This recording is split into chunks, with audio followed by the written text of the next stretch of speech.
Company downsizing just never seems to end, and neither does the availability of CD-ROM products.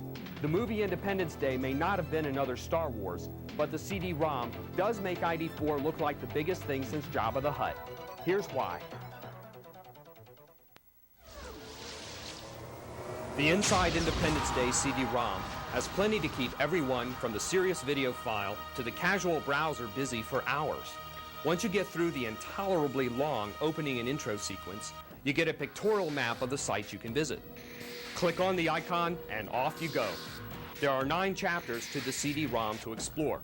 People, film clips, photos, interviews, tech notes, production art, history, storyboards, and preferences.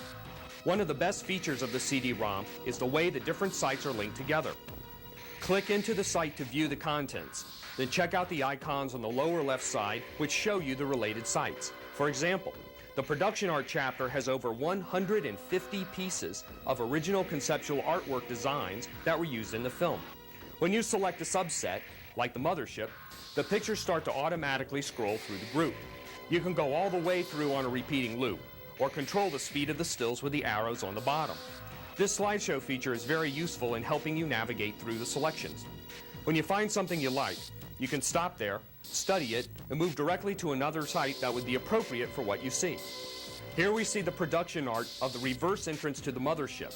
We click the icon to see it in the storyboard, move to the film frame to see the finished product, and then click on the film clip to see everything come together in action.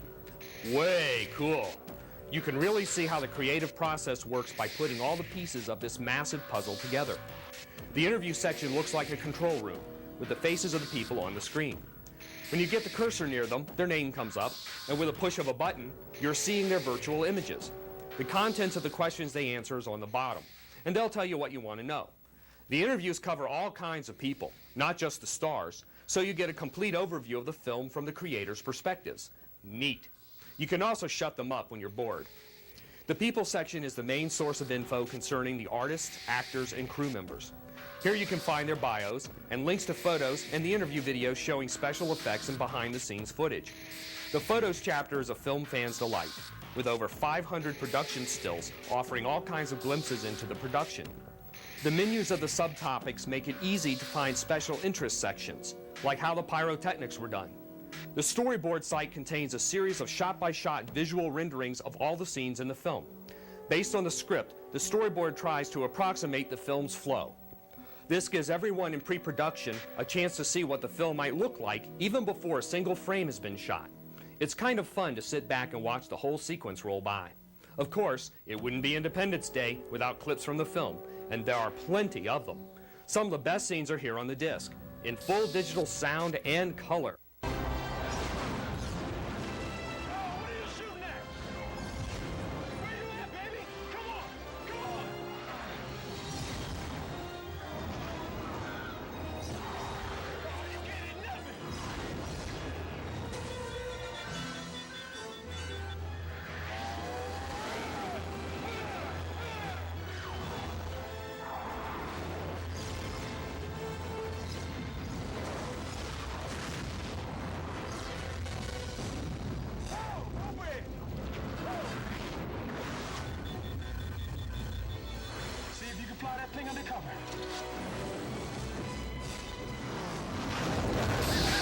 There's also a rather disappointing commercial for the upcoming video game. By City.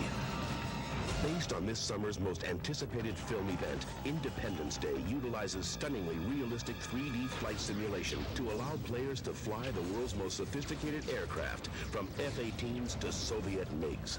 Defend the Earth from the invading aliens. A really fascinating site is the UFO history chapter. Here you can check out text and digital videos concerning Area 51, UFOs, and alien contact. Here's some really kinky stuff. Take a look at an alien autopsy and the history behind it. And here's some whacked out canine-like alien. This looks bogus to me. The glossary is really cool. In fact, you can even find out where the band Foo Fighters got its name from. The UFO section is worth the price of admission alone. Just like the movie, the production values of the CD-ROM are first rate. The digital clips are crisp and clear, without too much pixelization, and the sound is clean. The sites are logically laid out and filled with enough information that even die-hard fans of the fantastic won't get bored easily. The embedded site links are really the best feature, and with a fast enough computer, there isn't much time between the loads to upset your flow. Although this isn't in the instructions, the CD-ROM does support higher resolutions than the 640 by 480. This makes the entire presentation sharper and crisper. The video game segment is a real bummer, though. Instead of that disgustingly tacky commercial, a playable demo would have been much more effective and appreciated.